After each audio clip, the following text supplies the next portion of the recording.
Salam dəyərli müəllimlər, salam əziz abituriyentlər.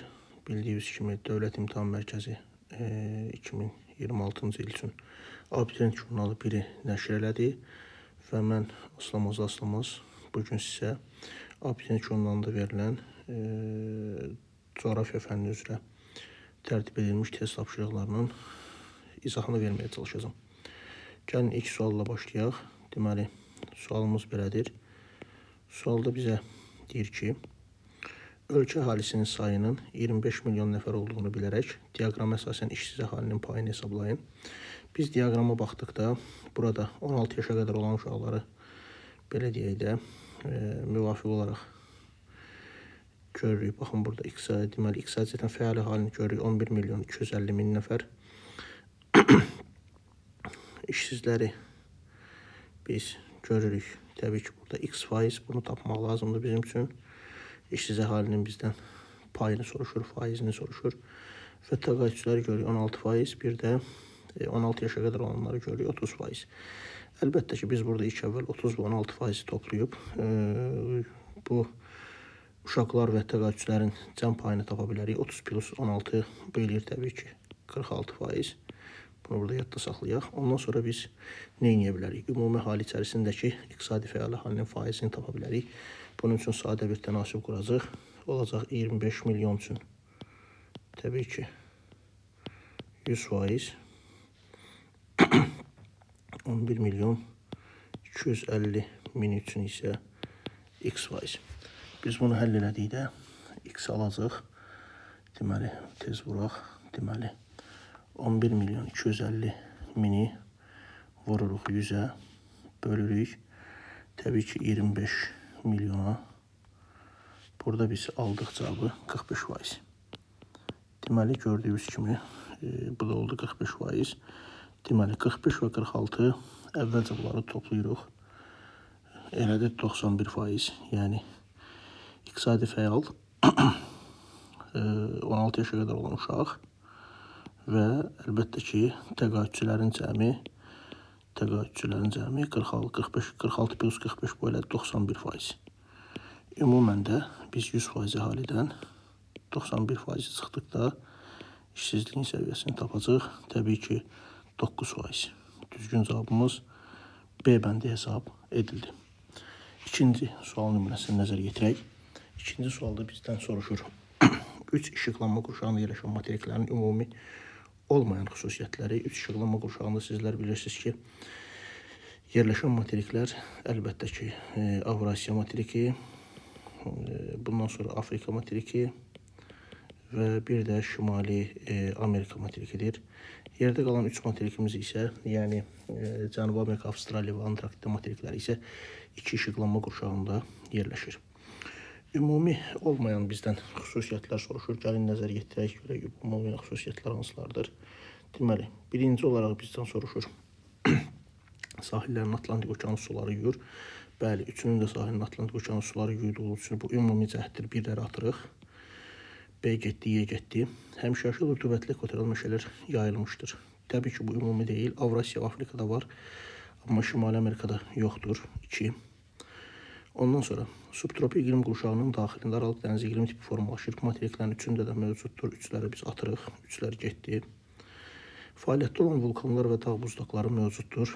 Təbii ki, bu mövcuddur. 4'ləri də biz atırıq. 4'lər getdiyi zaman doğru cavabımız qalır. Əlbəttə ki, 2, 5, 6. İndi gəlin nəzər yetirək.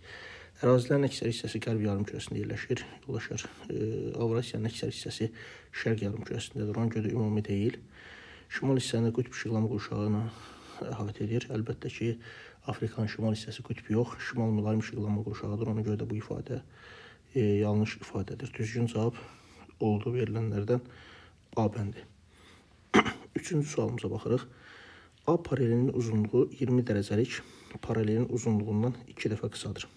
Və bizə bunu verdikdən sonra M və N nöqtələrinin, hansı ki N gördüyünüz kimi 25 dərəcə şərq uzunluğunda və M 15 dərəcə qərb uzunluğunda yerləşir. Qrinviçə nəzərən biz bunu bildik. Bu Qrinviç meridianıdır bildiyiniz kimi. 0-cı meridian.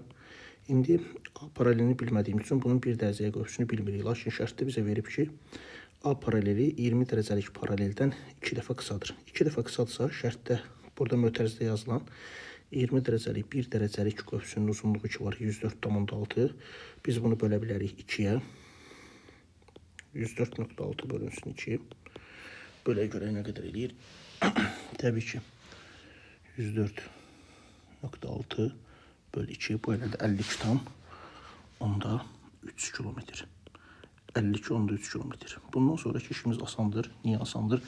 Çünki M və N nöqtələrini görürsünüz ki 15 qərb və 25 şərqdir. Fərqli yarımkürələrdə olduğu üçün toplayırıq.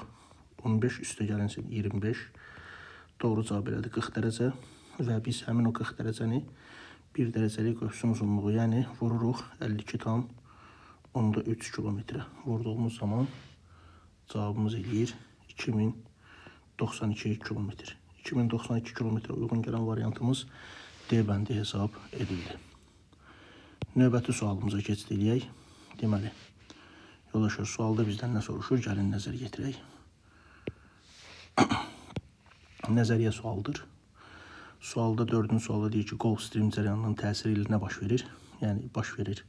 Gulf Stream cərəyanı bildiyiniz kimi əsas etibarilə isti cərəyandır və isti cərəyanlar suların temperaturunu artırır və sahil ərazilərdə temperaturun mülayimləşməsinə səbəb olur. Şimal yarımkürəsinin Atlantik okeanının qərbində arid iqlim sözü yanlışdır, çünki rütubətli iqlim yaradır. Şimali Amerikada mərkəzi düzənliklərdə tornadoların baş verməsinə səbəb olur. Tornadoların yaranma səbəbi arktik və tropik hava kütlələrinin qarşılaşması olduğu üçün yanlışdır. Növbəti bizə deyir ki, Atlantik okeanının şimalında ən soyuq ayın izoterminin, təbii ki, şimal yarımkürəsi üçün ən soyuq ay su üzərində biz deyəcəyik ki, fevral ayıdır. Və təbii ki, fevral ayında şimal-şərqə meyl etməsinə səbəb olur. Çünki Gulf Stream cərəyanı şimali Atlantika cərəyanı formasında hərəkət etdiyi üçün istilik şimal-şərqə doğru genişlənir. Doğru ifadə C variantı hesab olunur. Qərb küləklərinin şimal yarımkürəsinin şimal-şərqə meyl etməsinə səbəb olur. Bu, yerin üzü ətrafında hərəkətindən asılıdır, Gulf Streamdən yox. New Yorkda havanın orta illik temperaturunun Yeni Orlean şəhərinin aşağı olmasına səbəb olur. Əlbəttə ki, bu da yanlış fikirdir. Orada Yeni Orlean və New Yorkda temperaturun fərqli olma səbəbləri coğrafi enlikdir. 5-ci test nümunəsinə nəzər yetiririk. Deməli, transgerasiya bildiyiniz kimi dəniz mərhələsidir və reqresiya isə quru mərhələsidir. Bu zaman nə baş verir? Bildiyiniz kimi dənizlərin biz deyəcəyik ki, sahəsi artırsa, yəni suyun sahəsi artırsa, bu zaman yer səthini əks etdirmə qabiliyyəti azalır A. Bundan əlavə rütubətli iqlim şəraiti yaranır C, buxarlanma artdığı üçün və isti sevən orqanizmlər inkişafına intensiv edir, çünki su böyük istilik tutumuna malik olur. Davamında reqresiya mərhələsi quru mərhələsidir. Su azalıb quru artdığı üçün qurunun sahəsi genişlənir, olacaq B və gözəl insanlar olacaq iqlimin soyuqlaşması baş verir D. ACY, BD düzgün cavabımız 5-də olacaq A variantı. Növbəti test tapşırığına nəzər yetirək. Bu test tapşırığı Euler-Venn diaqramı ilə bağlı olan sual nümunəsidir. Sualda bizə iki ölkə, Braziliya və Çin verib uyğun bəndləri müəyyən edin deyir. Gəlin baxaq. Elektrik enerjisi istehsalında seslər əhəmiyyətli yer tutur. Təbii ki, Braziliyada Itaipu və Çində 3 dərənin adını çəkə bilərik. Bu ortaq cəhət olacaq. 1. Pambıq və kartof istehsalında qabaqcıl yer tutur. Bu, əlbəttə ki, tərəvəz istehsalına görə dünyada fərqlənən Çindir. Dəmir filizi hasilatı və polad əritmə inkişaf etmişdir. Bu, ortaq cəhətdir. Hər ikisində mövcuddur. Federativ inzibati ərazi quruluşuna malik ifadəsi təbii ki, Braziliyadır. Bilirsiniz ki, unitardır. Adam başına düşən içməli suyun miqdarına görə qabaqcıl ölkələrdəndir. Bu da Braziliyadır. Söhbət amma dünyanın ən bol su çayından gedir. Çində əhali çox olduğu üçün adam başına düşən şirin su ehtiyatı azdır. Atmosferə daha çox karbon qazı atan ölkədir. Sənayesi çox yüksək inkişaf etmiş. Dünya imalatxanası hesab olunan Çinə aid olan xüsusiyyət olacaq 2-yə də 6. Doğru cavab 4, 5, 2, 6, 1, 3 variantımız B bəndi hesab olundu 6-cı test tapşırığında. Növbəti suala baxırıq, yoldaşlar. Növbəti sualda 7-ci test tapşırığında bizə müəyyən şərt işarələr verib. Əvvəlcə onu anlamaq lazımdır. Sualda bizə deyir ki, uyğunluq gözlənilmişdir. Yoldaşlar, aşağıda şərt işarələrə diqqət edək. Yumru dairə quraq mövsüm göstərir Qara dairə isə rütubətli mövsüm göstərir. Və kvadratlar 0 dərəcədən aşağıya göstərir ağ kvadrat, qara kvadrat 0-10 Selsi arası, 2 dənə qara kvadrat olduqda 11-20 Selsi arası, 3 qara kvadrat olduqda isə 21-25 Selsi arası. Bildiyimiz kimi Madrid şəhəri İspaniyanın paytaxtı olmaqla subtropik iqlim quşan Aralıq dənizi iqlim tipindədir və orta aylık temperaturlar cəmi 0-10 Selsi arasında olması doğrudur. Rütubətli və quraq mövsümünə baxdıqda burada rütubətli mövsümü işarələyib ki, fəsil olaraq qış aylarına təsadüf edir. Bəli, Aralıq dənizində yağıntılar əsasən qışda düşür. Bura doğru oldu. Birinci sırada problem yoxdur.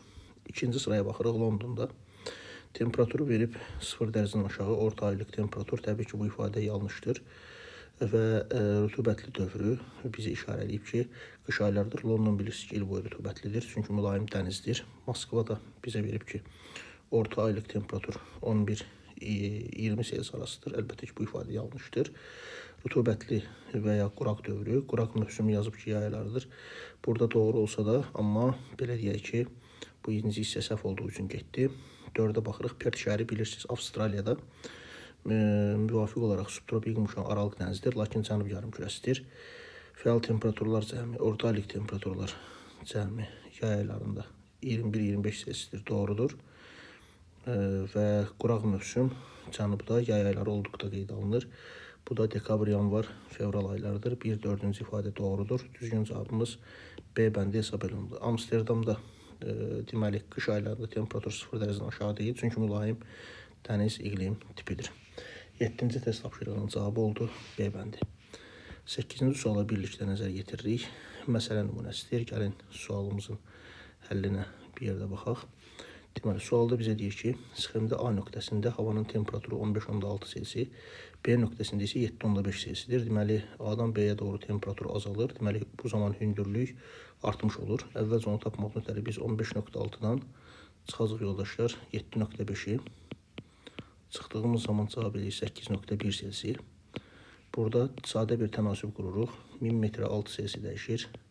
8.1 Selsi dəyişməsi üçün lazım olan bizə hündürlüyü tapırıq. X bərabər olur 1350 metrə. Yoldaşlar, burada bildiyiniz kimi 1, 2, 3, 4 dənə boşluq var. 1350-ni 4 yerə böldükcə kəsmə yüksəklik təqribən olacaq 300 metr. Yəni, gəlin yoxlayaq da oradan da düz gəlirmi? 300 metr olduqda daxili horizontal olacaq 900, 1200-ün üstü olacaq 1500, 1500-ün üstü olacaq 1800, 1800-ün üstü olacaq 2100. Və biz 2100-dən 1350-ni çıxdıqda 2100 çıx 1350, 2100 çıx 1350, bu da bərabər olacaq 750 metrə. Yəni A-nın hündürlüyü olacaq 750 metr. Həqiqətən də 900-dən sonra təbii ki 300 aşağı düşəndə 600 metr olmalıydı. A isə çökəkliyin dib nöqtəsidir. Yəni belə deyək ki 750 metr hündürlüyə malikdir.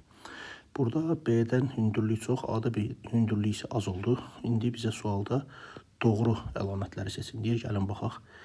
B nöqtəsində atmosfer təzyiqi daha yüksəkdir. Xeyr, hündürə doğru təzyiq azalır. İfadə yanlışdır. A nöqtəsinin mütləq hündürlük B nöqtəsindən azdır. Bəli, ikinci ifadə doğrudur. B nöqtəsində buxarlanma qabiliyyəti daha azdır. Bəli, temperatur aşağı olduğu üçün buxarlanma qabiliyyəti azdır. 2-3. Səth axınları A-dan B-yə doğru yox, B-dən A-ya doğrudur. Yanlış ifadədir. Kəsmə yüksəkliyi 350 metr yox, 300 metrdir. Yanlış ifadədir. Məntəqələr arası atmosfer təzyiq fərqi 135 mm civə sütunudur. Bunu da tapmaqdan ötəri məntəqələr arasında bilirsiniz ki, 1350 metr fərq var. 10 metrə bildiyiniz kimi 1 mm civə sütunu dəyişir. 1350 metrədə olacaq X. X burada bərabər olacaq 135 mm civə sütununa. Yəni ifadə doğrudur. 2-3-6 cavabımız C bəndidir 8-ci test tapşırığında. 9-cu suala baxırıq yoldaşlar. Xəritə sxemdə 2 və 3 rəqəmlərlə verilən fiziki coğrafi rayonların 1 və 4 rəqəmlərlə verilən fiziki rayonlardan fərqi. Rayonlarımız 2 Qonaq kənd rayonudur. 3 Qarabağ dağları fiziki coğrafi rayonudur. 1 burada görürsünüz Günnüt Qapıcıq fiziki coğrafi rayonudur. Qapıcıq və 4 Talış fiziki coğrafi rayonudur. Bizə Qonaqkənd və Qarabağ dağlarının Günnüt, Qapıcıq və Talışdan fərqini soruşur 9-cu test tapşırığında. Bunun üçün biz nə etməliyik? Gəlin nəzər yetirək. Deməli, qışı quraq keçən mülayim isti iqlim tipi yayılmışdır. Bəli, yan silsilədə, daha doğrusu Böyük Qafqazın şimal-şərq yamacında qusar mayıl düzənlik ətəklərindən yuxarıda və ya belə deyim də, sırf qışı quraq keçən mülayim istidirsə, Cənub-Şərq qutaracağında, Böyük Qafqazın Cənub-Şərq qutaracağında mövcuddur və Kiçik Qafqazın orta və alçaq və qismən orta dağlığında yayılmışdır. Lakin Günnüt, Qapçıqla, Talış dağlarında yoxdur. Biri götürdük. Aid olduqları təbii vilayətin ən hündür zirvələri burada yerləşir. Təbii vilayət, Böyük Qafqaz təbii vilayətində Bazar düzü doğrudur. Kiçik Qafqazda bilirsiniz ki, Dəli dağ yanlışdır. Çünki o olacaq vulkanik yaylada və bildiyimiz kimi digərlərində də həm 1-də, həm də 4-də yerləşdikləri vilayətin ən hündür yeri yerləşir. Ona görə də o fərqli cəhət ola bilməz. Çayların qidalanması qar və buzlağın ərinti suları təbii ki, 3-də qar və buzlaq ola bilməz, yanlışdır. Dağmışa landşaftından yuxarıda Dağçaman landşaftı gəlir. Bəli, Böyük və Kiçik Qafqaz təbii vilayətində bu ifadə doğrudur. Lakin Talış dağlarında inversiya var. Bilirsiniz, orada düzən meşə, dağ ətəyi meşələr, ondan sonra quru çöl və xerofit kolluqlar müşahidə olunurdu. Naxçıvanda isə meşə yox idi. 1-4. Mineral sular mövcuddur, hamısında var, ona görə də yanlışdır. Yüksək dağlıqda mezoyaşlı suxurlar üstünlük təşkil edir. Bəli, Böyük və Kiçik Qafqazın yüksək dağlığı mezoyaşlı suxurlardır. 1-4-6, düzgün cavabımız 9-da A bəndi hesab edildi. Növbəti suala biz nəzər yetirək. 10-cu test tapşırığı. Sualda bizdən nə soruşur? Deməli, sual belədir. Bizə deyir ki, A düzü Kür çayının sağ, Araz çayının isə sol sahilində yerləşir. Bu düzümüzün adı Mil düzüdür. Bu düzənlikdə yerləşən yanar faydalı qazıntının yaranma müddəti söhbət neftdən gedir. Yaranma müddəti də əlbəttə ki, mezoy yaşlı suxurlardadır. Mezoy və qazıntının yaranma müddəti fərqlidir. Bu düzənlik ilə Lənkəran ovalığının oxşar cəhətini bizdən soruşur. Deməli, ərazidə kaynozoy yaşlı suxurlar yayılmışdır. Bu təbii ki, oxşar cəhətdir 1. Yerləşdikləri təbii vilayət tamamilə tektonik çökmə zonasındadır. Yerləşdikləri təbii vilayət Kür, deməli, Mil yerləşir. Kür tektonik çökəkliyi Kür vilayətində və doğudan da bütövlükdə çökmədədir. Lakin Lənkəranın yerləşdiyi vilayət, Lənkəran vilayəti bütövlükdə çökmədə deyil. Ona görə də bu ifadə yanlışdır. Okean səviyyəsində aşağıda yerləşən ərazilər təbii ki, hər ikisində mövcuddur 3. Abrozyon mənşəli relyef formaları dəniz dağları olduğu üçün mildə mövcud deyil. Tektonik çatılarla dağlardan ayrılır ifadəsi doğru deyil. Çünki Mil muğan bütövlükdə, Mil düzü bütövlükdə Kür tektonik çökməsindədir və Kür tektonik çökmə zonasına yerləşirlər ifadəsi doğrudur. Hər ikisi tektonik zona olaraq Kür tektonik çökməsidir. 1-3-6 cavabımız 10-cu test tapşırığında C variantı hesab edildi. Davam eləyək yoldaşlar. Növbəti sual. Deməli, 11-ci test tapşırığına gəlin baxaq. 11-ci sualda bizdən nə soruşur? Deməli, böyüdək. 11-ci test tapşırığında xəritə sxemə əsasən ərazisində hava limanı olan rayonlarımızı soruşur bizdən. Yoldaşlar, B rayonu, deməli, A rayonu Zaqataladır. Burada hava limanı var. B rayonu Oğuzdur. Burada hava limanı yoxdur. Deməli, C rayonu olacaq, belə deyək, Füzuli rayonu. Burada hava limanı var. D rayonu Cəbrayıl. Burada hava limanı var. F rayonu Lənkəran. Burada hava limanı var. Və Y rayonu Yevlax. Burada hava limanı yoldaşlar var. İndi gəlin baxaq. B avtomatik olaraq səhv olduğu üçün biz belə deyim də B-yə qəbələ yazıb avtomatik yanlışdır. Deməli, C rayonu Füzulidə üzümçülük doğrudur. F rayonu Lənkəranda, bəli, tərəvətçilik xüsusilə faraş doğrudur. Deməli, A rayonu Zaqatala, bəli, qərzəxli meyvəçilik doğrudur. Qosfunda Şabalıd. D rayonu Kəlbəcər, Laçın, Qubadlı, Zəngilan, Cəbrayıldır. Burada Zəngilan yazıb yanlışdır. Y rayonu Yevlaxda ipəkçilik yoxdur. Ona görə də doğru cavabımız 2, 3 və 4 variantımız A bəndi hesab olundu 11-ci test tapşırığında. Növbəti suala biz nəzər yetirək. 12-ci test tapşırığı görək bizdən nə soruşur. 12-də bizə deyir ki, cədvələ uyğun gələn ölkələri müəyyən edin. Birinci ölkə gözəl insanlar yarımadada yerləşməli və respublika olmalıdır. İspaniya yarımadada amma monarxiyadır. Portuqaliya yarımadada və respublikadır. Doğrudur. Doğrudur. Doğrudur. İtaliya yarımadada və respublika doğrudur. İkinci tərəfə baxırıq. İkinci tərəfdə bizdə adada yerləşib respublika olmalıdır.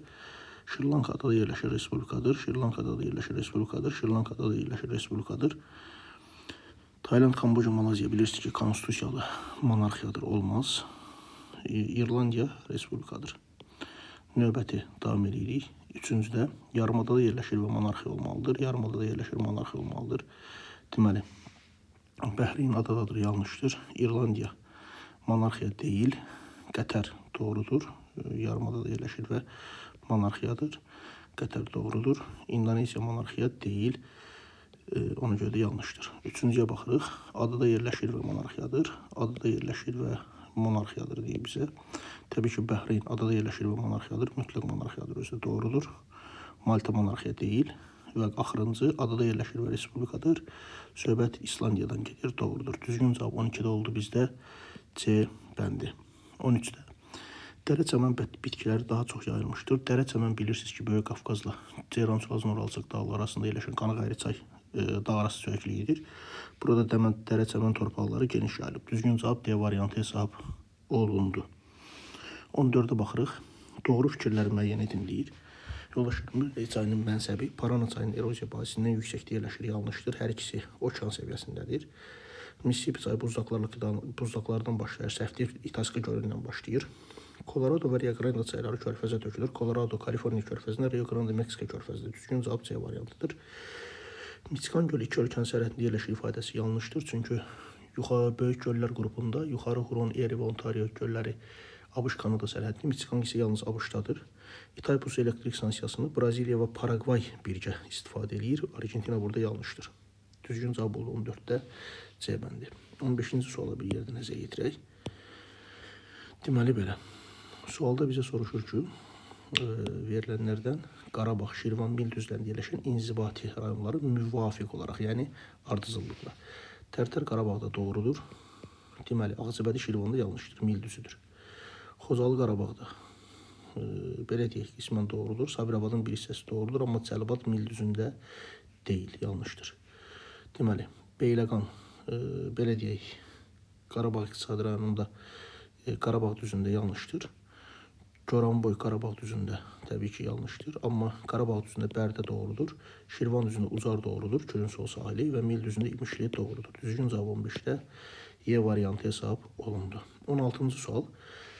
Dayanıqlı inkişaf konsepsiyasının belə deyək də məqsədlərinə aid deyil deyir. Əlbəttə ki, davamlı inkişaf nə deməkdir? Yoxsulluğa və aclığa son qoyulması düzdür. Sərfəli və təmiz enerjinin istifadə edilməsi düzdür. Əhalinin təmiz su ilə təmin olunması düzdür. Təhsilin keyfiyyətinin artırılması düzdür. Amma mineral ehtiyatlarının hasilatının artırılmasının davamlı inkişafa heç bir dəxli yoxdur. Çünki mineral ehtiyatlar tükənən və bərpa olunmayan ehtiyatlardır. 16-da cavab oldu A bəndi. 17-ci test tapşırığına birlikdə nəzər yetirək. Sual belədir. Sualda bizə deyir ki, ardıcıl verilmiş təbii zonalara uyğun gəldiyi istiqaməti xəritə sıxımında müəyyən edin. Əvvəlcə dəyişən rütubətli meşələrlə başlayırıq. Dəyişən rütubətli meşələrə burada uyğun gəlir Benqal körfəzi ətrafı. Onun ardınca yazıb ki, savanna və seyrək meşələr əlbəttə ki, Hindistanın bir hissəsində mövcuddur. Sonra Himalay dağlarında təbii ki, yüksəklik qurşaqları gələcək. Ondan sonra Mərkəzi Asiyada səhra və yarım səhralar gələcək. Ondan sonra Xəzər dənizinin şimalında çöl və meşə çölləri gələcək. Deməli, istiqamət C-dən D-yə doğru olacaq. Variantımız B bəndi. Növbəti sual. İqtisadi sabitlik hökm sürən ölkələrə aid xüsusiyyətləri soruşur. İqtisadi sabitlik olduğu dövrdə sizlər bilirsiniz ki, iqtisadiyyat inkişaf edir və insan potensialı fasiləsiz olaraq inkişaf edir. 1. Ümumi daxili məhsul və ümumi məsəl adam başına düşən həcmi artır. 2. İqtisadi səbəblərdən emiqrantların sayı artır. Emiqrant olmaz, əksinə ölkəyə gələn imiqrantlar artır. İşsizlik vəzi 10%-dən çox olur, yanlışdır. Sabit ölkələrdə 7-8%-dən az olur işsizlik səviyyəsi. Ona görə yanlışdır. Dövrü işsizlik əsasən müşahidə olunmur. Bəli, böhran olmadığı üçün dövrü işsizlik müşahidə olunmur. 1-2-5 variant Y bəndi. Siyasi və iqtisadi böhranlar baş verir ifadəsi yanlışdır. 19-cu test tapşırığına baxırıq. Deməli, uyğunluq pozulmuşdur deyir bu test tapşırığında. Kanallardan və körfəzlərdən söhbət gedir. Bilirsiniz ki, Neva çayı ilə biz çıxırıq Ladoqa gölündən Fin körfəzinə. Burada doğrudur. Fin körfəzindən təbii ki, Baltika. Baltik dənizindən Kil kanalı ilə Şimal dənizinə çıxa bilərik. Burada pozulma yoxdur. Birləri atdıq. Növbəti. Deməli, Atlantik okeanından biz Cəbəlütariq boğazı ilə daxil olaraq Aralıq dənizinə doğrudur. Aralıq dənizindən Süveyş kanalı, Qırmızı dənizə bu da qaydasındadır. İkilər də getdi. Cavabımız avtomatik olaraq qaldı 3 ilə 5. Gəlin baxaq. Kers boğazı ilə biz daxil oluruq Qaradənizə. Doğrudur. Lakin Qaradənizdən Dardanel boğazı ilə mərmərəyə yox. Burada olmalıydı Bosfor boğazı. Deməli, burada ardıcıllıq pozuldu 3. Xəzər dənizi ilə biz daxil oluruq Volqa çayına. Volqa çayına, Volqa-Don kanalı ilə Don çayına. Oradan da Azov dənizinə. Bu da doğrudur. Və 5-ə baxırıq. İran körfəzindən Hörmüz boğazı ilə biz Ədənə yox, Oman körfəzinə çıxış edirik. Ona görə də bu yanlışdır. 3 və 5 cavab C bəndi hesab edildi. 20-ci suala nəzər yetirək. 20-ci test tapşırığı bizdən nə soruşur? Deməli, sual belədir. 22 iyunda bilirsiniz ki, bu yay gündönümüdür və günəş olur şimal yarımkürəsində, şimal tropik xətti üzərində.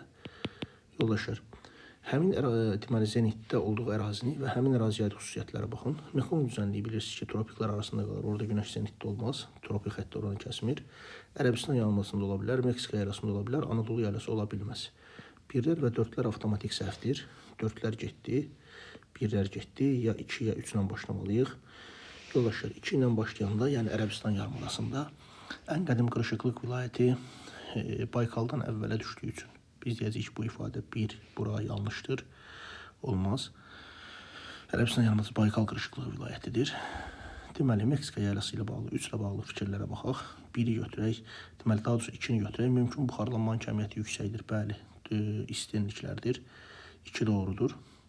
4-ə baxaq. Fəal seismik zonadadır, bəli, söhbət Kordilyer dağlarından gedir. Ant-Kordilyer geosignalı 2-4 və Tibet dağlıq yaylası ilə eyni geoloji erada formalaşmışdır. Bəli, bilirsiniz ki, burada Mezoyun Kimmel qırışıqlığıdır, orta qırışıqlıq vilayətidir. 2-4-5 düzgün cavabımız oldu. 20-də D variantı. Növbəti suala biz nəzər yetirək. Deyir ki, əlamətlərin aid olduğu çayları müəyyən edin. Stoplayıcı hövzəsi 2 tektonik zonada yerləşir. Bu ya Böyük Qafqazın cənub yamacı ya da şimal-şərq yamacıdır ki, hansı ki, Böyük Qafqaz və cənub yamacı Böyük Qafqaz və Kör tektonik çökməsi, şimal-şərq yamacı Böyük Qafqaz və Ön Qafqaz tektonik çökməsinə aid olacaq. Ya da ki, Kiçik Qafqazdan Körə doğru tökülən çaylar. Mənbəyinin dağ tundra mənsəbinin yarım səhrada olması isə hündürdən alçağa doğru axması deməkdir. Hövzəsində həm Mezozoy, həm də Kaynozoy yaşlı suxurlara rast gəlinməsi isə deməli onun Böyük və Kiçik Qafqaz dağlarından başladığını bildirir. Deməli, burada doğru cavabımız olacaq verilənlərdən Qudyal çay. Bilirsiniz ki, Salavat aşırımından gəlir. Eyni zamanda Böyük Qafqaz tektonik qalxması və Ön Qafqaz çökməsindədir. Tərtər çay bildiyiniz kimi Qarabağ vulkanik yarasında Gəlin qayadan gəlir. Orada həm Kaynozoy, həm də Mezozoy suxurları var. 3, bir də yoldaşlar olacaq. Təbii ki, 5 Türyan çay. Bu da Kör tektonik çökəkliyini axdığı üçün düzgün cavab A bəndidir. Yoldaşlar, burada vəziyyət belədir. Deməli, Zəyəm çayın mənbəyi dağ tundrada deyil. Sumqayıt çay bildiyiniz kimi yalnız bir tektonik zonadan axır. Böyük Qafqaz təbii vilayətində, ona görə yanlışdır. Viləş çayda isə dağ tundra iqlimi mövcud deyil Lənkəranda. 2-3-5 cavab A bəndi. Növbət test tapşırığı 22-ci suala nəzər yetiririk. Sual belədir. Sualda bizə deyir ki, şimaldan cənuba doğru düzün. Təbii ki, bu verilənlərdən birinci gələcək Baş Qafqaz, yəni 3. Ondan sonra şimaldan cənuba gələndə Baş Qafqazın ardınca gələcək Qanğayli çay 1. Ondan sonra gələcək təbii ki, Daşüz silsiləsi 4. Daşüz silsiləsi ilə Xocaşənin arasında gələcək Acınahor düzü 2 və ən sonuncu da Xocaşən silsiləsi, Xocaşən Göyçay silsiləsi 5. Doğru cavab 22-də Y variantı hesab olunacaq. 3, 1, 4, 2, 5. Yoldaşlar, növbəti sual belədir. 80, deməli 23-cü test tapşırığı. 80 şimal enində qütb gecələrinin olması üçün Günəş cənub yarımkürəsində zenitdə olmalıdır və Günəşin zenitdə olduğu məntəqə ilə qütb uluzun görünmə bucağı 90-a bərabər olduğu üçün 90-80 biz deyəcəyik Günəş 10 cənub enliyində zenitdədir. Günəş 10 cənub enliyində zenitdədir və bu zaman deyir ki, Bakı şəhəri ilə arasındakı ən qısa məsafə, Bakı şəhəri bilirsiniz 40 şimal enliyidir. O zaman biz 10 cənub enliyi ilə 40 şimal enliyini toplayırıq. Bu elədir yoldaşlar 50 dərəcə. Vururuq meridian üzrə 111-ə. Bu elədir 5550 kilometr. Davamında bizə deyir ki, 10 milyon miqyaslı xəritədə nə qədər olar? 5 0 silliklə qalır 100. 5550-ni biz böləcəyik 100-ə. Bu eləyəcək yoldaşlar 55,5 santimetr. Doğru cavabımız 55,5 santimetr olacaq. Növbəti sual. Şəki-Zaqatala və Quba-Xaçmaz iqtisadi rayonlarına aid olan oxşar xüsusiyyəti müəyyən edilir. Bildiyimiz kimi Şəki-Zaqatala 6 inzibati rayon 6 şəhərdən ibarətdir və Respublika tabeli şəhəri Şəkidir. Quba-Xaçmaz iqtisadi rayonu 5 inzibati rayon və 6 şəhərdən ibarətdir. Səbəbi Xaçmaz və Xuda şəhərlərinin yerləşməsidir və Respublika tabeli şəhəri yoxdur. Oxşar cəhətlər olacaq. Azərbaycanın xarici ölkələrlə əlaqələndirən nəqliyyat yolları keçir. Bəli, Bakı, Mahaçqala və Bakı-Dərbənd dəmir və avtomobil yolları, eyni zamanda Balakan-Laqadex avtomobil yolu bir doğru ifadədir. Ardınca beynəlxalq hava limanı mövcuddur. Quba-Xaçmazda beynəlxalq hava limanı mövcud deyil. Neft hasilatı mövcuddur. Siyəzəndə mövcud olsa da Şəki-Zaqatalada yoxdur. Tumlu meyvəçilik üzrə ixtisaslaşmışlar. Quba-Xaçmazda alma armud var, amma Şəki-Zaqatalada yoxdur. Burada əsasən qərzəxli meyvəçilik ixtisaslaşıb, qoz, fındıq, şabalıd yanlışdır. Buradakı su mənbələri digər iqtisadi rayonlar içməli su ilə təminatına əhəmiyyətli yer oynayır. Bəli, belə deyək ki, Quba-Xaçmazdan Qusar rayon ərazisində Samur su qovşağından Samur-Abşeron kanalı, eyni zamanda Oğuz və Qəbələdən Oğuz-Qəbələ-Bakı kanalları çəkilib və Bakı şəhərinin əhalisini içməli su ilə təmin edirlər 1-5 və meyvə tərəvəz emalı müəssisələri fəaliyyət göstərir həm Qəbələdə, həm də Xaçmaz və Qubada. Doğru cavabımız oldu 1, 5 və 6. Yəni açıq sualın düzgün cavabı 1, 5, 6 hesab edildi. 25-ci suala biz nəzər yetiririk. Maraqlı bir test nümunəsidir. Yoldaşlar, Çuquitmata mis mədənidir və yerləşir təbii ki Çilidə və Superpit qızıl mədənidir. Bildiyimiz kimi bu da yerləşir əlbəttə ki Avstraliyada. Avstraliya. Tautona mədəni də var, bilirsiniz, qızıl mədəni, bu da yerləşir Carda. İndi Çili və Avstraliya oldu. Ərazi deyir ki, mədənlərin yerləşdiyi ərazilərə və buradan çıxarılan faydalı qazıntılara aid olan ümumi xüsusiyyətləri müəyyən edin. Açıq üsulla çıxarılır və maqmatik sorlara rast gəlinir. Əlbəttə ki, bu ifadə doğrudur. Baxmayaraq ki, Avstraliya inkişaf etmiş ölkədir, amma açıq üsulla çıxarır. Yerləşdiyi ərazilərdə akkumulyasiya prosesi ola bilməz, çünki daha çox dağlar və yaylalarda olduğu üçün orada denodasiya üstünlük təşkil edəcək. Gondwana qurusundan ayrılmış materiklərin ərazisindədir. Bəli, Cənub Amerika və Avstraliya Gondwana qurusudur. Cənub materikləri 1-3. Bu faydalı qazıntılarından əldə edilmiş məhsullar təkrar emala cəlb oluna bilər. Bəli, bilirsiniz ki, bunlar filiz ehtiyatlarıdır və yenidən əridilərək istifadə oluna bilər. 1-3-4. Yerləşdiyi ərazi platformaya uyğun gəlir. Çili yanlışdır, bu geosinknaldır. İnkişaf etməkdə olan ölkənin ərazisi yanlışdır. Avstraliya inkişaf etmiş ölkədir. Ona görə də düzgün ifadəmiz oldu, yoldaşlar. 1, 3 və 4. Açıq sualımızın cavabı 26. Sual belədir. Özbəkistan və Türkmənistan üçün fərqli xüsusiyyətləri müəyyən edin. Gəlin nəzər yetirək. Kontinental hava kütlələri səhraların yaranmasına səbəb olmuşdur. Bəli, Özbəkistanda Qızılqum, Türkmənistanda Qaraqum, bu oxşar cəhətli birləri atın. Təsərrüfatın Sırdərya çayı mühüm rol oynayır. Bilirsiniz ki, Sırdərya belə deyək, Qırğızistan, Özbəkistan və Qazaxıstandan axır. Türkmənistanı görmür, ona görə də bu fərqli cəhətdir. 2. Əfqanistan ilə həmsərhəd olması. Təbii ki, bu oxşar cəhətdir, hər ikisinin sərhəddi var, ona görə atırıq. Ardınca, gəmçilik kanalları vasitə dünya okeanı çıxışı mövcuddur. Əlbəttə ki, Xəzər sahili Türkmənistan və Qazaxıstana aiddir, Özbəkistan ola bilməz. 2-4.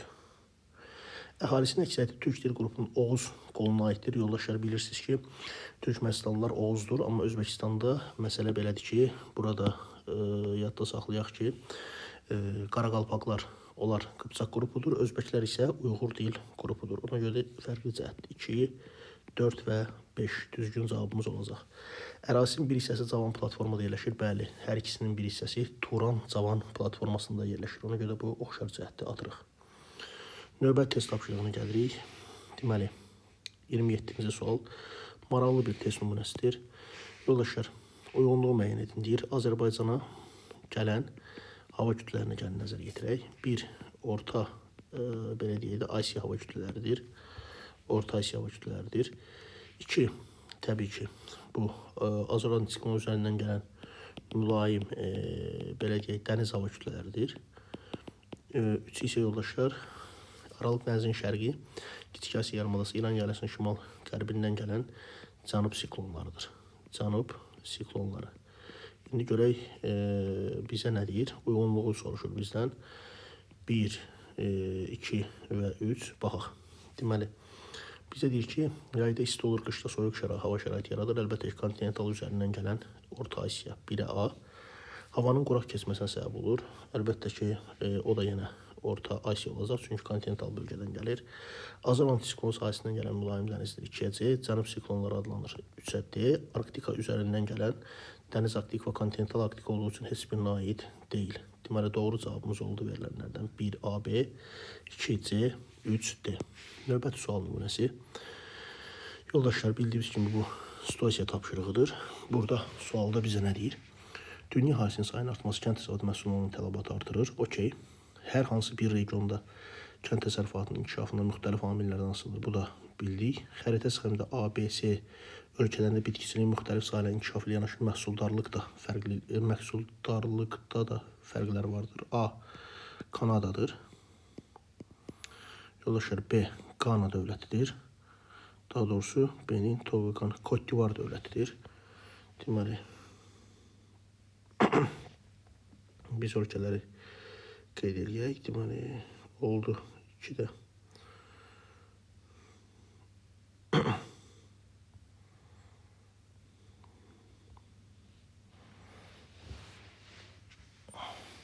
Deməli, Benin, Togo, Qana və bura olacaq fil dişi sahili Côte d'Ivoire. Côte d'Ivoire dövləti. C isə yoldaşlar olacaq Kamboca. Deməli, bizdə sualda deyir ki, əhalinin kənd təsərrüfatı məşğulluq səviyyəsinin xəritə sxemində verilmiş ölkələrdən biri və ya ikisinə uyğun gələn X ölkəsində iqtisadi cəhətdən fəal əhali 30 milyon nəfərdir. Yəni işləyən əhali 30 milyondur. Bunun da 10,5 milyon nəfəri kənd təsərrüfatında çalışır. Yəni gəlin suallara baxaq. Ölkələrin müvafiq olaraq yerləşdikləri region. Kanada region olaraq gedir. Şimali Amerika. Deməli, B. Côte d'Ivoire, fil dişi sahili. Bu olacaq qərbi. Deməli, Afrika. Və Kamboca olacaq cənub, şərqi Asiya. Yoldaşlar, bu ölkələrin müvafiq olaraq ixtisaslaşdığı bitkisel sahələri. Kanada bilirsiniz ki, çöl zonası, yəni prerlərdə daha çox buğda əkin sahələri ilə fərqlənir. Côte d'Ivoire daha çox, belə deyək ki, savannalarda kakao istehsalı ilə fərqlənir. Kakao və Kambocada bilirsiniz, dənli bitkilərdən çəltik, yəni düyü istehsalına görə fərqlənir. Əhalinin qida rasionunda üstünlük təşkil etdiyi üçün. Bu ölkələrin müxtəlif bitki inkişafına təsir edən amillərə baxdıqda birinci, əlbəttə ki, ən vacibi iqlim şəraitidir. İqlim şəraitinin də tərkibinə həm temperatura aiddir, həm də rütubət göstəriciləri aiddir. 2. Biz deyəcəyik ki, bura təbii ki, torpaq örtüyü aiddir. Hər bir torpaq örtüyünün özünə məxsus bitki yetişdirmə qabiliyyəti var. Və 3. Biz bura deyəcəyik ki, əhalinin təbii ki, əmək vərdişləri aiddir. Vərdişləri. 29-da bizə soruşur ki, verilənlərə əsasən kənd təsərrüfatının daha yüksək məhsuldarlığa malik ölkəni və bunun səbəbini yazın. Verilən ölkələr içərisində əsas ölkə A, yəni Kanadadır. Kanada bilirsiniz ki, inkişaf etmiş ölkədir və buna səbəb həmin ölkədə kənd təsərrüfatının intensiv şəkildə inkişafı. İntensiv inkişaf bilirsiniz ki, əmək məhsuldarlığının yüksək olması deməkdir. Kənd təsərrüfatında əlbəttə ki, qabaqcıl belə deyək də texnologiyaları var. Texnologiya və bir də ən vacib məsələ burada əmtəəlik məhsulu. Yəni əmtəəlik sözünün mənası satış üçün istehsal olunan kənd təsərrüfatı məhsulu. İxrac əhəmiyyətli kənd təsərrüfatı məhsulları istehsal edirdi. 30-cu test tapşırığına baxırıq. X ölkəsində əhalinin kənd təsərrüfatının məşğulluq səviyyəsini tapın.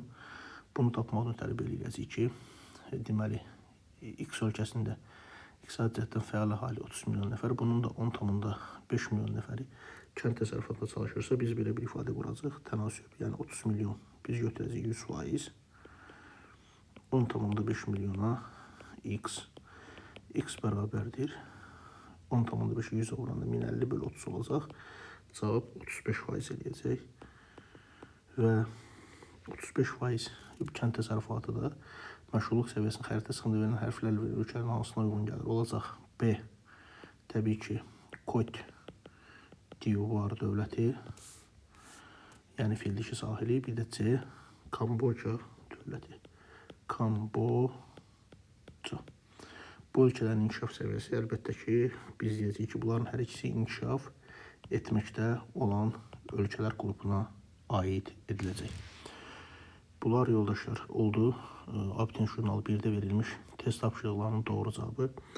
Onu istədiyim ki, siz etalonlara baxsaz, burada situasiya test tapşırığında B ölkəsinin yeri sizdə yanlış verilib. O sizdə cavablarda B-ni Qana kimi göstəriblər, amma yanlışdır. Təbii ki, burada Benin, Togo burada olmalıydı.